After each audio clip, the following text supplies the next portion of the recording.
A ver, Palantir, este gigante tecnológico, no solo vende software, vende toda una visión para el futuro de Occidente.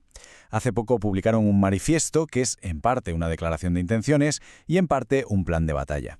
Y hoy vamos a apoyarnos en un análisis del gran continente para intentar descifrar qué se esconde de verdad detrás de esa retórica tan patriótica. Vale, el manifiesto arranca fuerte, con una declaración que es, sin duda, patriótica y muy contundente. Presenta la colaboración con la defensa nacional no como una opción de negocio, sino como un deber casi sagrado. Pero vamos a ver, ¿qué hay realmente detrás de este velo de deber moral? ¿Estamos hablando de patriotismo puro o de la estrategia de marketing más sofisticada que ha salido del complejo tecnoindustrial? Bueno, para desgranar todo esto vamos a seguir esta ruta. Primero, el discurso público. Luego, su oferta tecnológica, la ideología que hay detrás, su modelo de negocio y al final, que es lo más importante, cómo nos afecta en nuestras ciudades y en la idea misma de gobierno. Bien, empecemos por el discurso público. Y la cara visible de este manifiesto, claro, es su CEO, Alex Karp. El mensaje que lanzan es cristalino. Palantir no es una empresa de tecnología más, no. Se presentan como un guardián moral, comprometido hasta la médula con la defensa de Occidente. Y aquí, ojo, porque está la primera clave de todo el análisis. Esto del argumento de la deuda moral, la verdad, es una jugada maestra. Básicamente lo que hacen es transformar su modelo de negocio, donde, por cierto, los contratos públicos ya son más de la mitad de sus ingresos, en un deber patriótico. O sea, una transacción comercial de toda la vida se eleva a la categoría de acto de defensa nacional. Es una redefinición brillante de lo que podríamos llamar capitalismo de Estado. Vale, entonces, ¿cuál es la gran solución que propone Palantir para lo que ellos ven como una especie de decadencia cultural e institucional? Pues la respuesta es muy simple y muy directa: el software. Y aquí viene el giro argumental. El manifiesto sin rodeos declara obsoleto el soft power de toda la vida, ya saben, la diplomacia, la influencia cultural. En su lugar proponen un nuevo hard power, un poder mucho más coercitivo, donde el código, los algoritmos son el nuevo armamento.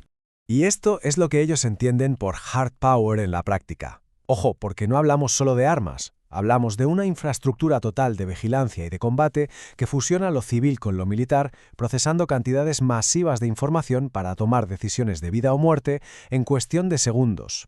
Ahora, fijémonos en cómo construyen el sentido de urgencia. El manifiesto nos presenta esta carrera armamentística tecnológica no como una opción, sino como algo totalmente inevitable.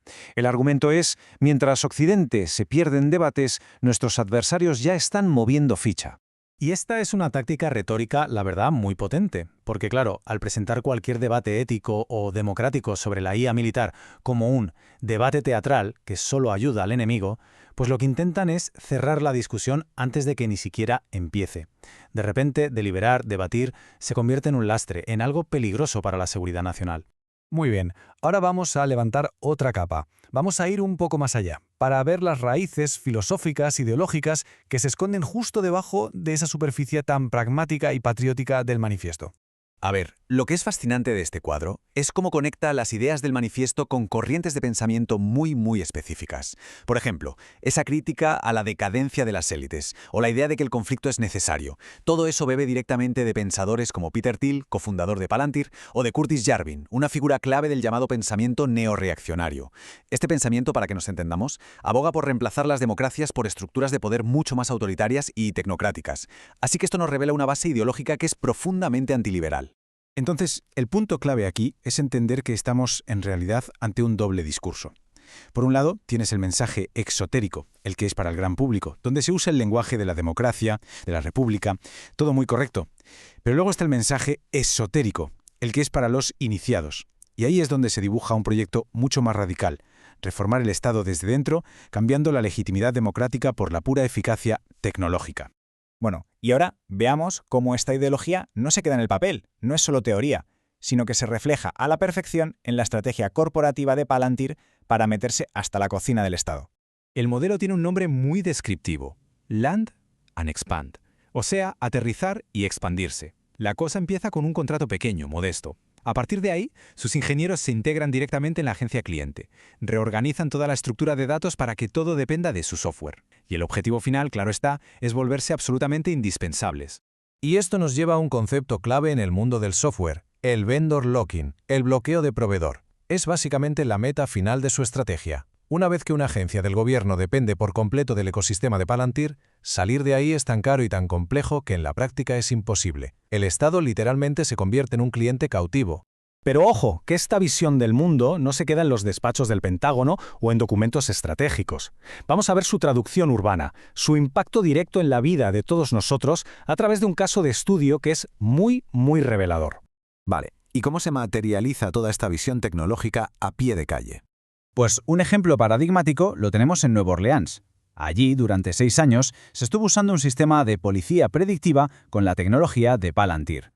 Y lo más llamativo de todo es que, según varias investigaciones, esto se hizo en gran medida a espaldas del propio ayuntamiento, de los representantes democráticos de la ciudad. A ver, la idea de la policía predictiva es usar datos históricos para intentar adivinar dónde van a ocurrir los delitos. Pero claro, la pregunta del millón es, ¿qué datos se usan? Pues bien, un estudio de la ACLU, la Unión Estadounidense por las Libertades Civiles, llegó a una conclusión demoledora. El sistema no se basaba en los índices reales de delincuencia, sino en la presencia policial histórica. Y el resultado es un círculo vicioso perfecto. Más policía en un barrio genera más arrestos. Esos datos alimentan al algoritmo, y el algoritmo pide más policía en ese mismo barrio. Al final, lo que haces es reforzar y amplificar los sesgos que ya existían. Y aquí nos topamos con una contradicción que es cuanto menos fundamental. Por un lado, el manifiesto pide indulgencia para las figuras públicas, para los gobernantes, pero por otro, toda su tecnología se basa en la exposición despiadada de la gente corriente. El resultado es una visión del poder radicalmente asimétrica, opacidad y perdón para la élite y transparencia y vigilancia total para los gobernados. Todo esto nos lleva directos al meollo de la cuestión, al conflicto fundamental que está en el corazón de todo el proyecto de Palantir, una auténtica batalla por la naturaleza misma de la soberanía. En el fondo, el combate es entre dos modelos. Por un lado, tenemos la soberanía democrática, esa en la que el poder, en teoría, emana del pueblo. Por otro lado, está el modelo de soberanía tecnológica que proponen ellos, donde el poder real ya no está en los cargos electos, sino en quien controla la infraestructura digital. Y la legitimidad ya no viene de los votos, sino de la pura eficiencia tecnológica. Y con esto llegamos a la tesis central de todo este análisis crítico. El proyecto de Palantir, en última instancia, no busca simplemente ayudar al Estado. Lo que busca es transformar al Estado en un cliente dependiente de una infraestructura privada. Y al hacerlo, va vaciando de contenido la soberanía democrática hasta que solo queda, pues, la cáscara. Así que todo este análisis nos deja con una pregunta final, que es crucial. En un mundo en el que cada vez más el software es poder, la verdadera pregunta es, ¿a quién le entregamos las llaves de la infraestructura operativa de nuestras sociedades? ¿A instituciones democráticas que, con todos sus fallos, rinden cuentas? ¿O a corporaciones privadas cuya lealtad última, por su propio diseño, no es con la ciudadanía, sino con sus accionistas y su código propietario?